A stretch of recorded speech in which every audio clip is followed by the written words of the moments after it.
우리가 교회라고 하면 대림절 혹은 강림절, 그래서 사실 지금 한 해의 마지막입니다만은 세상의 절기로는, 세상의 달력으로는 한 해의 마지막이지만 여러분 교회의 절기로는 오늘이 첫 번째 시작입니다.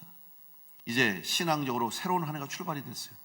주님을 맞이하는 준비부터 시작된 거예요. 이번 대림절을 통해서 오늘 여러분의 또 삶과 10년 가운데 새로운 역사가, 새 은혜가 임하시길 간절히 축복합니다. 대림절은 예수 그리스도의 탄생을 준비하는 절기이며 특별히 성탄절 4주 동안 예수의 탄생을 기다리며 준비하는 시간입니다. 대림절의 절기의 색은 보라색입니다. 기다림의 색이에요. 그리고 이 대림절은 빛의 절기입니다. 여러분 지금 강단 이렇게 미화도 잘 해놓으셨고 또 성탄 추리도 잘 해놓으셨어요. 저기 초가 보이죠? 초가 몇 개 켜 있어요? 어떤 분은 그래, 초를 왜 4개 갖다 놓고 1개만 켜? 준비를 못 해가지고 말이야. 어떤 분은 쉬는 시간 와서 촛불을 막 켜려고 그러는 사람도 있어요. 여러분 다 켜면 안 되죠. 대림절은 4주를 지내기 때문에 오늘 첫 번째 주기 때문에 촛불 하나 켜요. 다음 주에는 2개 켤 겁니다. 세 번째는 3개를 켜고 마지막 4번째 주에 4개가 다 켜지면서 주님이 오심을 준비하는 거예요. 바로 예수 그리스도의 탄생, 죄로 죽음으로 어두워진 세상 가운데 빛으로 오신 예수 그리스도, 바로 빛의 절기입니다. 여러분 추리를 이렇게 정식해 놓으니까 예쁘지 않습니까? 어쩌면 이브 때랑 똑같아. 그렇게 예뻐요 안 예뻐요? 그럼 대답을 진작 하시지 좀. 예쁘죠? 추리 너무 잘했어요. 여러분 이게 그냥 된 게 아니에요. 또 로비에 들어오면서 포토존, 우리 교회가 절기 때마다 다 그 앞에서 성탄절, 부활절, 추수감사절, 때로는 어버이절, 가정의 달, 이렇게 포토존 준비하는 거 그냥 되는 거 아니에요. 다 헌신하는데, 우리 지난 수요일에도 우리 또 남선교회 청장년들 또 우리 교육자들이 다 모여서 또 같이 준비했어요. 사다리 타고 다 올라가서 이거 이랬고, 또 어제 늦게까지, 밤 늦게까지 교역자들 또 청년들, 청소년들, 우리 사모님들까지 다 오셔서 이렇게 다 준비한 거예요. 헌신했기 때문에 이렇게 아름다운 추리가 장식이 되고 또 아름다운 강단, 또 하나님 앞에 이렇게 예배할 수 있는 거예요. 그러면 왜 이렇게 추리를 만들까요? 우리 한번 수고하신 모든 분에게 감사의 박수 한번 할까요? 네, 너무 감사해요. 고맙습니다. 근데 왜 촛불을 켭니까? 또 왜 추리를 장식합니까? 어떤 분들은 잘 모르는 분도 있어요. 아니, 교회에서 왜 크리스마스 추리를 저렇게 크게 하고 화려하게 하고 전기세를 나가지고 왜 저러고 있나, 이런 분들이 있는데, 여러분 이건 그냥 장식용이 아니라 바로 이 땅에 오신 예수 그리스도의 탄생을 기뻐하고 축하할 뿐만 아니라 빛으로 오신 예수 그리스도의 복음이 온 땅에 전해지기 원하는 우리의 소망과 바람을 표현하는 거예요. 요즘 세상에서는요, 성탄절이라고 부르지 않습니다. 이제는 크리스마스라는 이름도 잘 안 쓰려고 그래요. 점점점 이 성탄의 의미를 희석시키려고 해요. 그래서 이제는 할러데이, 시즌 이렇게 쓰는 거예요. 예전엔 여러분 저 서울에 백화점 같은 데 가면 말이에요, 크리스마스라고 써놓고 말이죠, 성탄절 쓰고 그랬는데 이제는 가보세요. 하나도 없어요. 그냥 시즌스 그리팅, 그리고 할러데이. 여러분 할러데이가 뭐예요? 할러데이는 그냥 휴가, 명절이에요. 그냥 연휴야. 성탄절날 쉬는 날이니까, 그냥 노니까, 연휴니까 축제하고 즐기면서 이렇게 생각하는 거예요. 여러분 왜 기뻐해야 하는지, 왜 즐거워해야 하는지, 왜 찬송하고 노래하는지를 알아야 되는 거예요. 바로 예수 그리스도께서 이 땅에 오신 것이 온 세상을 위한 기쁨 소식이요, 온 세상을 위한 축복이기 때문에 믿지 않는 사람까지 성탄을 축하하고 온 세상, 온 나라가 성탄의 기쁨을 나누는 것입니다. 저는 바라기는 우리 교회가 이제는 더 많은 곳에, 더 많은 사람들에게 이 예수 그리스도의 오심을 기뻐하고 함께 증거하는 우리 교회가 될 수 있기를 간절히 축복합니다. 이제 올해는 지금까지 사실 우리가 추리 이렇게 안에만 했어요. 그리고 물론 바깥으로는 외벽으로 이렇게 전등을 했습니다만은, 제 생각에 이제 내년부터는 우리 교회 앞마당에 추리를 좀 만들어주고 싶어요, 내년에. 그래서 지나가는 사람들 다 볼 수 있도록, 또 이쁘게 착 해놔서 와서 사진도 찍을 수 있도록, 그렇게 해서 한 번이라도 이 교회를 생각하고 성탄의 의미를 한번 생각해 보면서 예수님을 생각할 수 있는 기회를 만들었으면 좋겠다 하는 생각을 해봤습니다. 여러분, 바로 대림절은 이 성탄의 기쁨을 기다리며 준비하는 절기고, 더 나아가서 다시 오실 예수 그리스도 재림을 기다리며 우리의 신앙을 준비하는 기간이기도 합니다. 우리는 그리스도인으로 우리의 신앙은 결국 처음 오신 예수님께서 약속하신 대로 다시 오신다고 말씀하신 재림을 기다리는 신앙입니다. 우리가 살아생전에 주님 다시 오시면 우리는 마라나타 내 주여 오시옵소서 맞이할 것이고, 우리가 살다 이 세상을 떠나는 순간 우리는 천국에서 주님을 맞이할 것입니다. 이 신앙이 오늘 우리들의 신앙이 되어야 됩니다. 우리는 그날까지, 그 시간까지 우리의 믿음을 지키고 우리의 신앙을 굳건히 함으로 준비된 자로서의 삶을 살아가야 될 것입니다. 처음 예수님께서 이 땅에 오셨을 때에도 온 세상은 다 잠들어 있었습니다. 세상에 많은 사람들은 다 예수님이 오신 걸 알지도 못했어요. 메시아가 이 땅에 오신 것을 다 인지하지도 못했고 깨닫지도 못했습니다.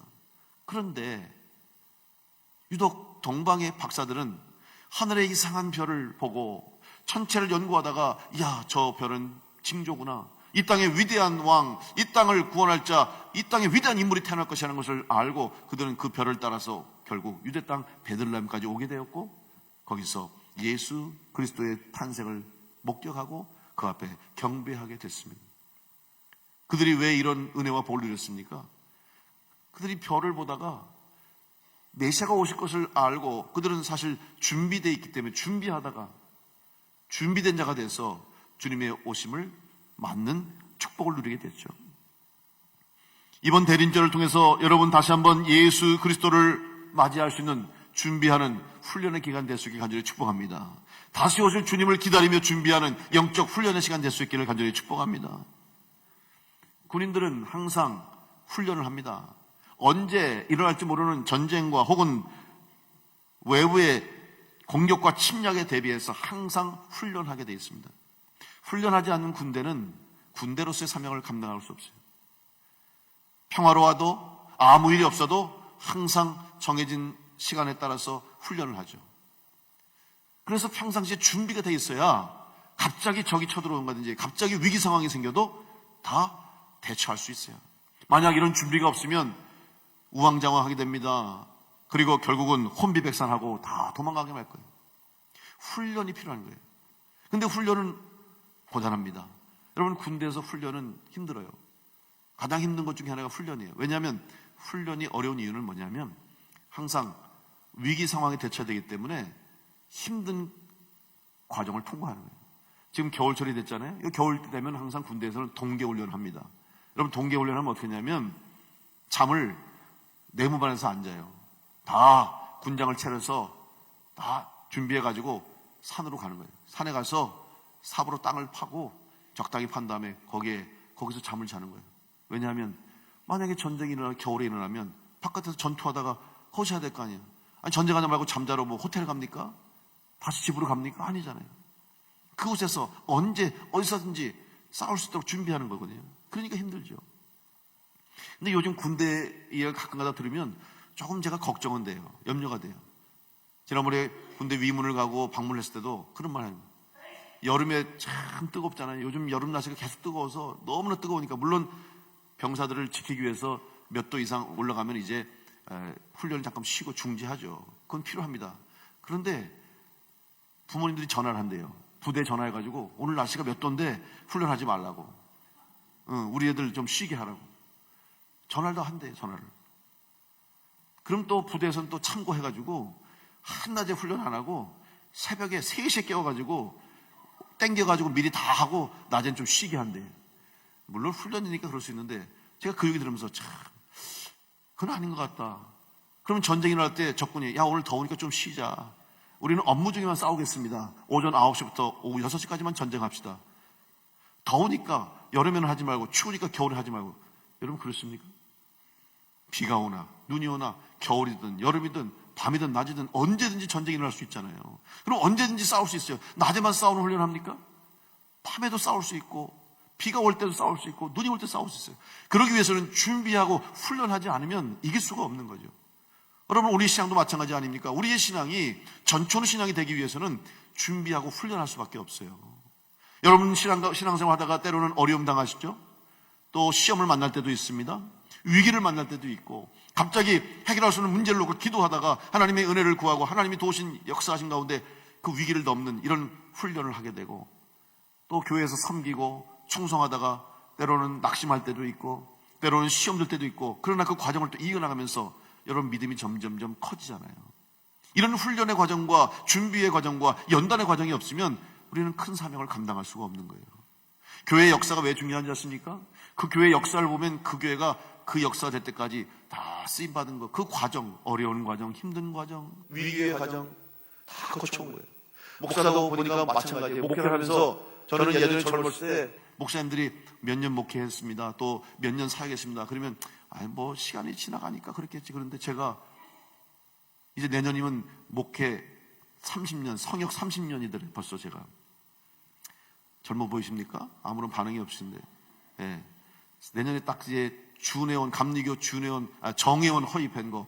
그러니까 정회원 허입한 것은 목사 되고 나서 이후니까 제가 목사 되기 전부터 따지면 벌써 한 34년 정도 되는 거죠. 30년 동안 목회했는데 하다 보니까 야, 이 목회도 결국은 과정이 중요하구나. 제가 34년 목회하면서 이런저런 일 많이 겪었고, 경험도 많이 했고, 실패도 했었고, 실수도 했었고, 또 은혜도 받았고, 또 사랑도 받았고, 목회하면서 많은 하나님의 놀라운 역사들을 경험했잖아요. 이런 것들이 쌓이니까, 그러니까 제가 앞으로의 목회가 또 앞으로의 설교도 달라지지 않을까 생각이 돼요. 아마 여러분 저를 경험하시잖아요. 저도 처음에 올해로 우리 남북교회, 제가 충주 남북교회 담임한 지가 16년 됐어요. 저 벌써 여러분 16년 동안 만났어요. 여러분 지겨우십니까? 안 지겨우시죠? 네, 저는 안 지겨운데. 앞으로 또 어떻게든 남은 세월 은퇴까지 그렇게 생각하지 마시고, 여러분 해마다 새로운데, 제가 보면 그때 처음 했던 설교하고 지금 설교 보면 많이 달라진 것 같아요.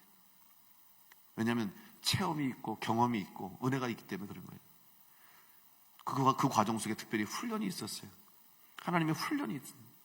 오늘 여러분의 신앙도 마찬가지 아닙니까? 하나님이 필요한 때마다 주시는 은혜가 있을 뿐만 아니라 훈련과 연단이 있기 때문에 우리는 마지막까지 끝까지 이 믿음의 길을 걸어가게 될 줄로 믿습니다. 훈련이 아무리 힘들어도요, 그 훈련이 반복되다 보면 나중에는 어렵지 않아요. 그래서 신앙생활 오래 하신 분들이 이런저런 일이 생기면 걱정하지 마, 다 잘 될 거야. 그게 그냥 하는 소리가 아니에요. 해봤기 때문에 그래요. 근데 처음 초신자들은 막 걱정하는 거예요. 어떡하죠? 이것 때문에 어떡하죠? 막 발을 동동 구르고 막 조마조마하는데, 신앙생활 오래 하신 권사님들, 장로님들은 다 경험해봤기 때문에 아무 문제 없습니다. 하나님이 다 해결해 주십니다. 기도하시면 됩니다. 빈말이 아니에요. 훈련을 통해서 경험해지는 거예요. 처음 훈련할 때는 두려워요. 아무것도 몰라요. 근데 한 번 훈련하고 나니까 요령이 생겨요. 한 번 훈련하니까 다 내용을 알아요. 또 한 번 훈련하니까 쉬워요. 그래서 군대 오면요, 여러분, 이등병으로 오면요, 아무리 세상에서 무슨 박사고 뭐 의사고 뭐 공부를 잘했어도요, 다 어리버리해요. 이등병 달려놓으면요, 다 왜? 한 번도 해본 적이 없어서. 그런데 대학도 안 나오고 배운 것도 없고 그래도요, 군대 가서 벌써 경험을 많이 하고 병장 딱 달면요, 얼마나 그냥 여유가 생기는지. 그 군대 가면 여러 가지 경험하는데 이 경험의 소중함을 배우는 거예요. 훈련의 소중함을 배우는 거예요. 처음에는 두려웠지만, 처음에는 몰랐지만 한 해를 경험하고 그 다음 두 번, 세 번 하면 쉽게 할 수 있는 거예요. 신앙생활도 마찬가지예요. 여러분 처음 시험 만나고 처음 어려운 일 만나면 불안합니다. 두렵잖아요. 그런데 이 어려울 때 기도하면 되는구나. 힘든 일 만날 때 하나님께 간구하면 들으시는구나. 어려운 일 만날 때마다 하나님이 도와주시는구나. 인생의 위기 때마다 하나님이 함께 하시는 것을 체험하고 경험하면 우리 앞에 닥치는 시험 앞에서도 두렵지 않습니다. 우리 앞에 당하는 어려움 앞에서도 우리는 눈물 흘리지 않습니다. 왜? 하나님이 함께 하시면 넉넉히 이기기 때문에, 우리는 이 사실을 알기 때문에 우리는 담대하게 이기게 될 줄로 믿습니다. 이번 대림절을 통해서 한번 여러분의 신앙을 다시 한번 점검하는 시간 될 수 있기를 간절히 축복합니다. 또한 주님 다시 오시는 그날까지 주님 앞에 온전한 믿음으로 설 수 있도록 훈련되는 시간 될 수 있기를 간절히 축복합니다. 오늘 사도 바울이 복음 전도자로 이방인들을 향해서 예수 그리스도 십자가의 복음을 전할 수 있었던 것은 역시 철저한 복음에 대한 훈련과 연단이 있었기 때문에 가능했던 거예요. 생각해 보세요. 그가 예수님을 만나고 담에색 도상에서 회심을 경험합니다. 그리고 주님이 살아계심을 알고 자기가 핍박하고 박해했던 예수, 또 예수 믿는 성도들이 온전한 신앙이라는 것을 깨닫고 그의 인생이 달라졌어요. 그러나 그가 회심했다고 해서, 부활하신 주님을 만났다고 해서 모든 게 다 된 게 아니잖아요. 그 이후에 오랜 세월 동안 그는 연단의 과정을 거쳤어요. 교회에서 인정해주지 않았습니다. 성도들이 그를 믿어주지 않았습니다. 복음을 전하고 싶어 뜨거운 열정이 있었지만 기회가 주어지지 않았고, 오히려 고향에서 오랜 세월 동안 조용히 수보 지내며 정말 눈물을 흘리면서 뼈를 깎는 고통의 시간이 있었어요. 그리고 나서 오늘 이제 드디어 이방 민족을 향해서, 이방 땅을 향해서 오늘 첫 번째 설교를 하는 이 시간 되기까지 오랜 시간 동안 사도 바울의 삶 속에, 신앙 속에는 훈련과 준비의 시간이 있었다는 사실이죠. 오늘 우리도 마찬가지입니다. 하나님께서 우리를 쓰시기 위해서는 필요한 때 쓰시기 위해서 우리를 다듬어 가시고, 때로는 우리를 통해서 하나님이 준비시키시고 우리를 훈련하게 하시고 연단시킬 때가 있다는 사실을 기억하시고, 오늘 여러분이 필요한 때 필요한 방법으로 쓰임받을 수 있도록 다시 한번 하나님 앞에 여러분의 믿음과 신앙을 준비할 수 있는 은혜가 있기를 간절히 축복합니다. 이제 사도행전 13장의 말씀은 사도 바울이 비시디아 안디옥에서 전도하며 설교한 첫 번째 설교, 이방 민족을 향해 복음을 전했던 첫 번째 설교의 내용이 기록되어 있습니다. 그는 다소에서 태어나서 그리스와 로마의 문화를 경험한 당시에 상류층의 삶을 살았습니다. 그들의 삶을 알고 있습니다. 또한 예루살렘에서는 랍비 가말리엘 문화생으로 풍부한 높은 수준의 지적인 실력도 갖추었습니다. 거기다가 얼마나 열정이 있는지 유대교가 기독교, 그리스도교를 핍박하는 일에 앞장서서 열정적으로 교회를 핍박하고 성도들을 박해했던 일이었어요. 이런 모든 일들이 결국 그가 훗날 이방 땅에 복음을 전하는 그 험난한 과정길에 쓰임받을 수 있는 사람으로 준비했던 과정이 되었던 것이죠. 특별히 설교함에 있어서도 그가 설교할 때 지난번에 말씀드린 것처럼 유대인들이 하는 방식으로 앉아서 설교했던 것이 아니라 서서 손을 흔들면서 설교했다는 것은 뭡니까? 당시에 헬라 문화가, 로마가 중심이 됐던 헬라 문화가 그 지역과 그 시대를 다 주장하고 있어요. 헬라 문화가 익숙해진 사람들에게 그들의 방식대로 서서 설교하고 서서 말씀을 전할 수 있던 것은 바로 이 사도 바울이 그런 훈련과 교육을 받았기 때문에 가능했던 것이죠. 바로 그러한 일들조차도 복음을 전하는데 하나님께 쓰시기 위해서 준비시키셨다는 사실입니다. 놀라운 하나님의 계획을 보게 되는 거예요. 생각했겠습니까? 사도 바울이 자기가 그동안 배웠던 유대인의 율법과 또 배웠던 그 율법을 통해서 뿐만 아니라 당시의 헬라 문화를 통해서 자기가 배운 것이 복음 전하는데 이렇게 쓰일 줄을 누가 알았겠습니까? 하나님은 이미 아시고 사도 바울을 준비시켜 주신 것입니다. 우리는 알지 못하는 수많은 일들이 일어나고 있습니다. 여러분의 인생 가운데, 여러분의 삶 가운데, 또 여러분의 신앙 가운데 지금도 일어나는 수많은 일들, 영문을 알 수 없어요. 그러나 여러분이 하는 모든 일들을 통해서 결국에는 하나님이 쓰실 수 있기 위해서 준비하신다는 믿음을 가지고 여러분의 닥친 어떤 상황 가운데서도 여러분 다 믿음으로, 감사함으로 훈련하고 연단되어서 언제든지 주님 쓰실 때 기쁨으로 쓰임받게 되는 여러분 다 될 수 있기를 간절히 축복합니다. 이런 신앙의 자세를 가지면요, 어떤 곳에든지 기쁨으로 섬길 수 있어요. 불평할 수 없습니다. 불만할 수 없어요. 어떤 분은 그래요. 교회에서 섬기면서도 내가 지금 왜 이러고 있지? 교회에서 식당에서 봉사하면서 내가 교회에 밥 지러 왔나? 내가 교회에 설거지하러 왔나? 내가 교회에 청소하러 왔나? 내가 교회 추리 만들러 왔나? 이런 생각을 할 수 있잖아요. 여러분 아니에요. 그런 일 하나하나 통해서도 하나님은 준비하시는 거예요. 저는 그런 경험을 했습니다. 주님께서 준비하게 하신 거예요. 준비하게 하신 것은 이유가 있더라고요. 저는 몰랐어요. 그런데 나중에 훗날 하나님이 필요하셔서 나를 쓰시려고 그 일을 준비하게 하셨구나. 제가 처음에 군대 갔을 때 군정병으로 갔잖아요. 근데 여러분 군정병으로 간 것도 기적이에요. 지금 보니까. 지금처럼 다 이렇게 지원해서 가는 게 아니라 그때는 필요할 때 뽑았을 때예요. 근데 제가 군대 가기 전에 기도했어요. 하나님, 이왕 군대 가는 거 저 교회에서, 군대 교회에서 군정병으로 교회 섬기고 주님 섬기고 제대하면 좋겠습니다. 그리고 기도를 열심히 하고 기도 부탁하고 그러고 갔어요. 그래서 훈련소 마치고, 근데 훈련소 들어갔더니 벌써 안 되겠다, 제가 포기해요. 왜냐면 제가 훈련받은 그 중대가 다 운전병 되는 훈련소더라고요. 그래서 저도 그 운전 그 가르치는 교관한테 개인적으로 상담도 그럼 다 시험 보고 해서 이제 끝나면 운전 학교 가서 후반 교육 받고 가는구나. 포기했어요. 근데 남들 다, 내 동기들은 저기 김천이라는 곳에 가서 삼야수교라고 야전 수송학교에서 이제 또 훈련을 받고 자대 가는데, 아니 나는 거기 안 떨어뜨리고 나만 딱 빼놓고 다 가는 거예요. 그 기차를 타고 또 다시 올라가. 그러더니 알지도 못하는 저기 어디 의정부에 날 데려다 놓고 거기서 기다리는데 너무 실망하는 거예요. 내가 하나님, 내가 그렇게 기도했는데 저를 어떻게 된 건가 막막하더라고. 진짜 앞날을 알 수 없잖아요. 그래서 이제 거기서 기다렸다가 가는데 저를 부르는데 너는 저기 오포병여단 가라는 거예요. 그래서 끝났다, 이제 내 인생 끝났다, 고생줄이 환하다.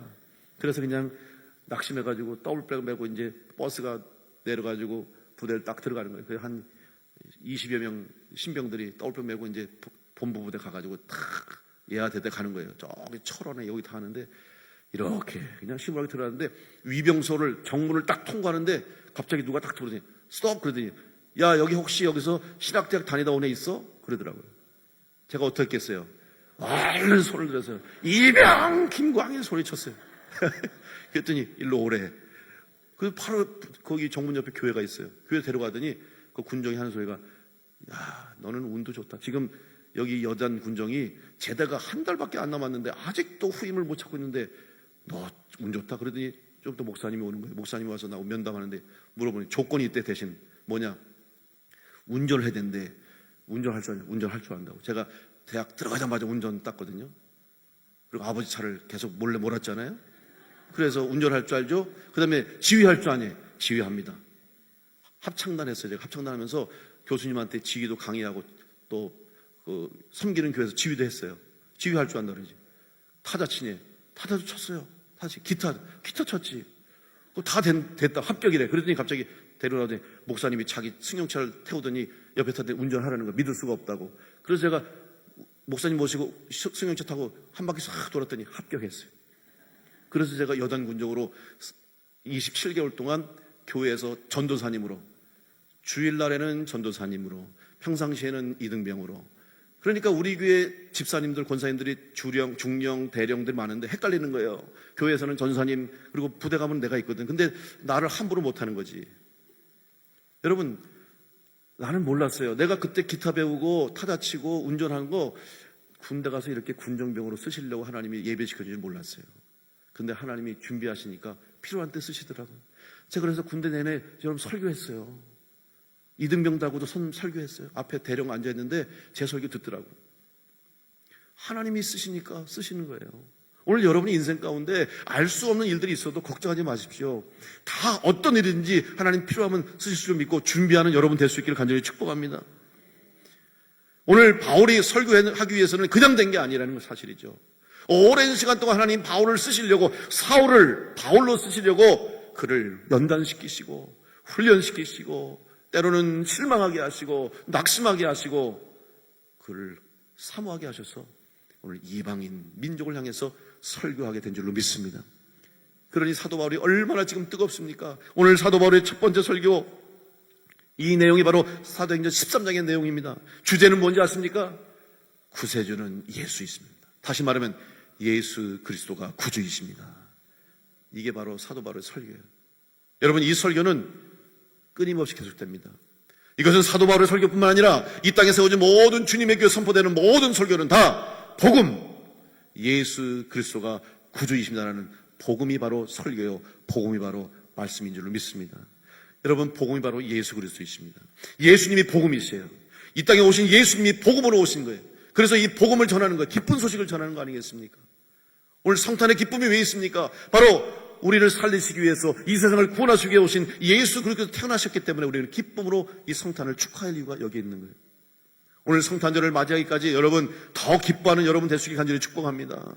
어려움이 있어도 힘든 것이 있어도 여러분 기뻐하시면서 성탄을 전하십시오. 복음을 전하십시오. 여러분 삶 가운데 놀라운 기적의 역사가 있게 될 줄로 믿습니다. 성탄에는 기적이 일어나는 기간이에요.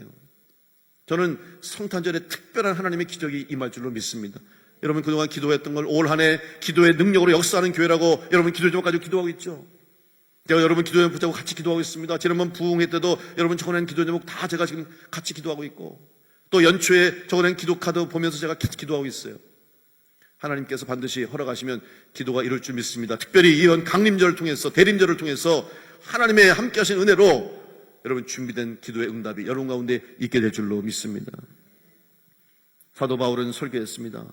오늘 본문 13절, 16절로 23절 보면 이스라엘의 역사를 설명하면서 바로 예수 그리스도는 하나님께서 보내신 메시아를 말하고 있습니다. 아브라함으로부터 시작해서 다윗의 자손으로 오셨다는 것을 강조하고 있죠. 왜냐하면 그들이 유대인들이기 때문에 그렇습니다. 또한 17절, 18절 보면 모세 오경을 요약해서 설명하고 있습니다. 19절, 22절에는 여호수아부터 열왕기까지 역사를 포함한 예언서를 설명하고 있어요. 애국에서 종살에게까지, 또 출애굽에서 이후에도 모든 과정 속에 하나님께서 예수 그리스도 이 땅에 보내주시기 위해서 준비되는 과정이라는 것을 설명하는 것입니다. 24절, 29절은 십자가에 달린 예수 그리스도를 전합니다. 세례 요한이 외치는 자의 소리가 돼서 먼저 주님보다 앞서서 주의 길을 준비하는 자로서 예수님을 준비하는 것을 증거했습니다. 특별히 이제 24절부터 29절 말씀을 전하면서 그들에게 유대인들, 아브라함의 후손들인 유대인들이 바로 너희들이 예수를 죽였다고 이야기합니다. 30절로 37절까지 부활하신 예수님을 증거하며 37절로 39절까지는 유대인과 온 인류의 구주는 오직 예수 그리스도. 다시 말하면 유대인들은 율법으로만 구원받는다고 생각했잖아요. 그래서 율법을 지키는 것만이 그들의 삶의 가장 중요한 목적이 됐어요. 다시 말하면 율법을 통해서만 구원받을 수 있다고 생각했는데 아니라는 거죠. 누구보다도 율법을 잘 알고 있는 바울이 외치는 겁니다. 그래서 바울의 말에 신빙성이 생기는 거예요. 아마 율법을 모르던 율법과는 상관없는 사람이 외쳤다면 의심했을 거지만 사도 바울은 율법을 누구보다 잘 알고 율법을 연구했던 사람 아닙니까? 그런데 율법으로는 안 된다. 바로 예수 그리스도로만 구원받는다는 것을 지금 증거하게 된 것이죠. 이제 이 설교를 하면서 그가 내린 결론이 뭔지 아십니까? 40절로 41절 말씀 보면 이 결론은 참 이해할 수 없는 결론이에요. 제가 이 말씀 읽어보면서 와, 사도 바울이 어떻게 이렇게 결론을 이야기할까? 지금 유대인들에게 어떻게 보면 사도 바울이 무슨 말을 할지 모르는 그들의 마음이 지금 닫혀 있습니다. 아니면 오히려 반감을 가질 수도 있어요. 그런 사람들에게 일단 말씀을 전하려면 어떻게 되겠습니까? 그들의 마음의 문을 열어야 되겠죠. 그들의 환심을 사야 되겠죠. 그들이 듣고 싶어하는 말을 해야 되겠죠. 그런데 마지막 결론이 뭔지 아십니까? 쭉 설교하면서 구약의 역사와 또한 이스라엘의 역사와 지금까지 함께했던 하나님의 일들을 말하면서 예수 그리스도가 구주임을 선포하는 것이 좋았어요. 그런데 마지막 결론이 뭔지 아십니까? 결국 너희들은 이 말을 했음에도 불구하고 알아듣지 못할 것이고 믿지 않을 것이고 너희들은 이 은혜를 누릴 수 없을 것이다. 이렇게 이야기합니다. 그리고 예언자들이 얘기한 일들, 주로 예언자들이 선포하는 것은 징계입니다. 그리고 멸망을 선포했잖아요. 왜? 하나님의 말씀에 불순종함으로 죄악 가운데 있는 백성들에게 선지자를 통해서 예언자들을 통해서 알게 하시려고 심판하시고 징계하시는 말씀을 했어요. 그 예언자들의 말씀이 너희들 가운데 일어나지 않게 되도록 조심하라. 이 말은 무슨 말입니까? 경고하는 거예요. 너희들 예수님을 믿지 않으면 망할 것이다. 멸망당할 것이고 심판당할 것이라는 이 말씀을 결론으로 맺는 거죠. 여러분, 그런 반응이 어떨까요?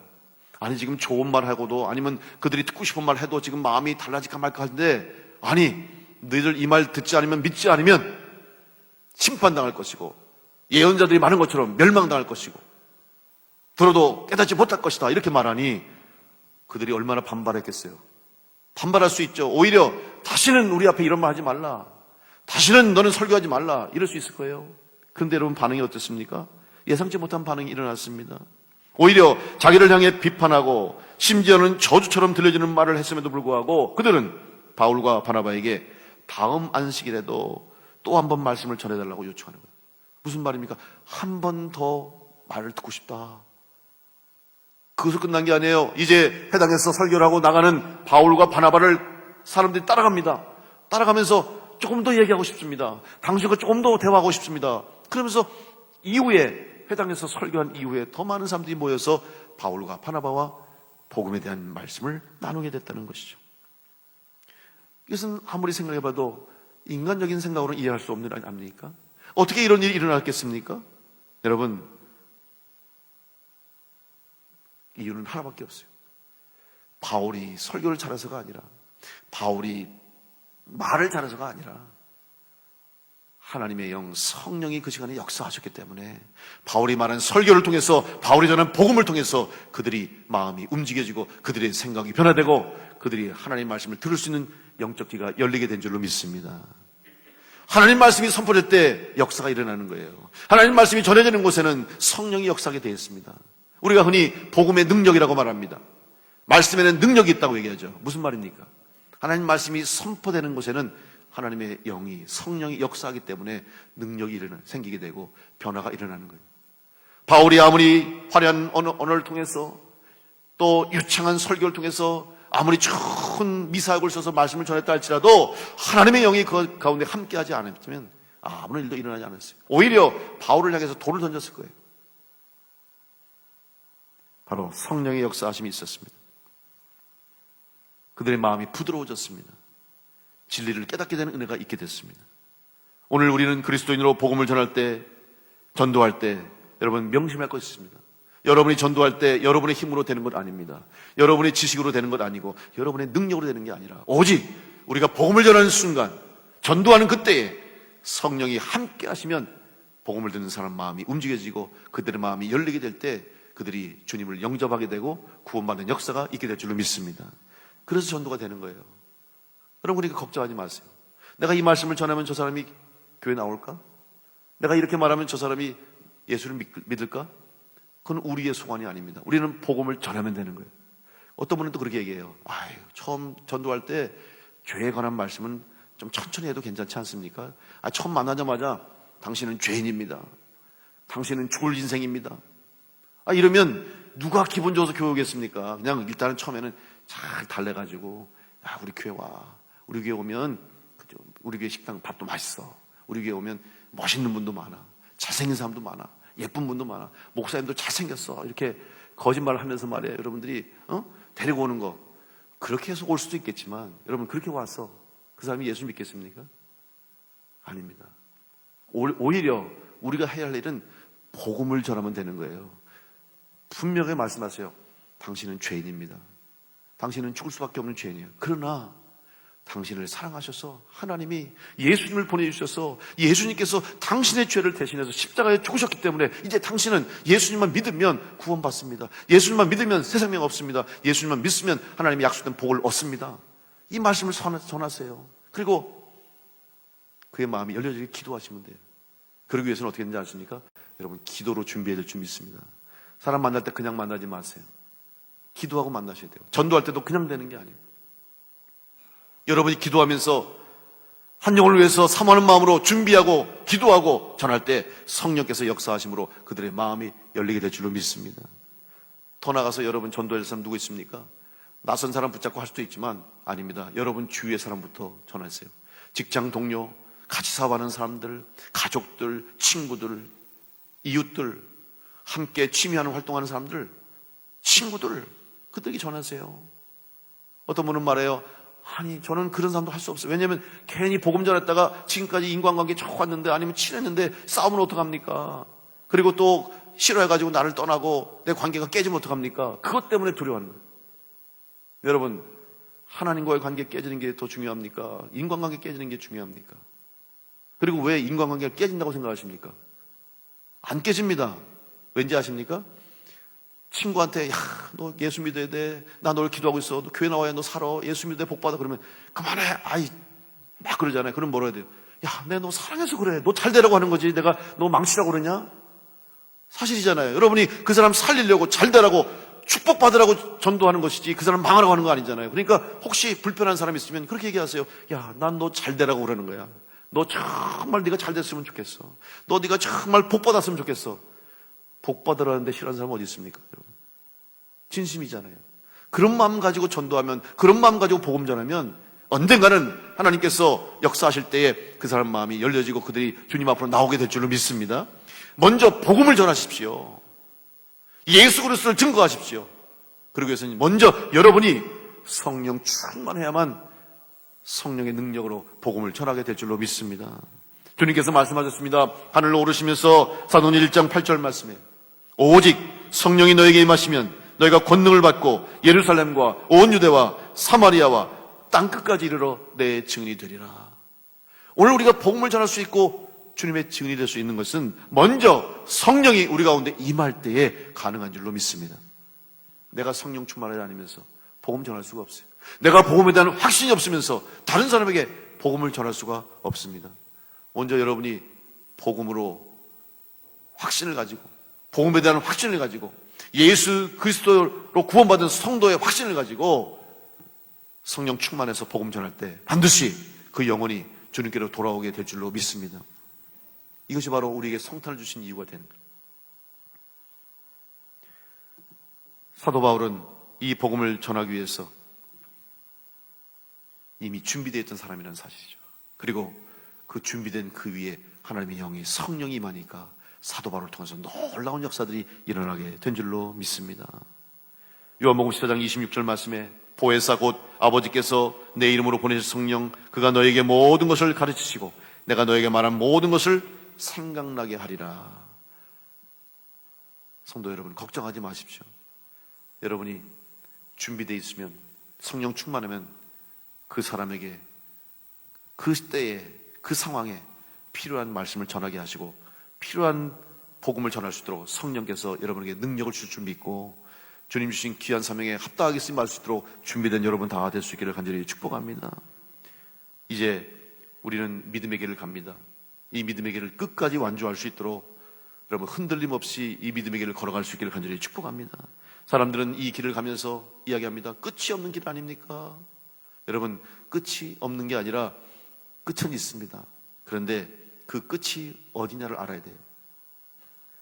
신앙생활 끝이 없다고 생각하는데 맞아요. 끝은 주님 앞에 가는 그날까지, 주님 다시 오는 날까지가 끝이에요. 그렇다면 그러면 지루해서 어떻게 그 길을 갑니까? 얼마나 힘듭니까? 여러분, 왜 힘들다고 생각하십니까? 그 길을 혼자 가면 힘들지만, 우리 혼자 간다고 생각하면 어렵지만 하나님이 함께 하시고 주님이 함께 하시기 때문에 어렵지 않습니다. 외롭지 않습니다. 두렵지 않습니다. 함께 하는 거예요. 성도들이 함께하고 주의 종들이 함께하고 하나님의 영이 함께하고 주님이 함께 하시기 때문에 여러분 절대로 어렵지 않고 외롭지 않아요. 그래서 우리가 함께 가는 거 아닙니까? 동행 플러스 하는 이유도 바로 그거예요. 지금 낙심해 있고 지쳐있는 분들에게 당신 혼자가 아닙니다. 주님이 함께 하시고 당신을 위해 기도하고 격려하는 우리들이 있습니다. 우리 교회가 있습니다. 누군가가 당신을 위해서 기도하고 있습니다. 하나님이 우리를 통해서 하나님의 마음을 전합니다. 우리 교회를 통해서 주님께서 당신에게 위로하십니다. 이 마음 가지고 섬기는 거예요.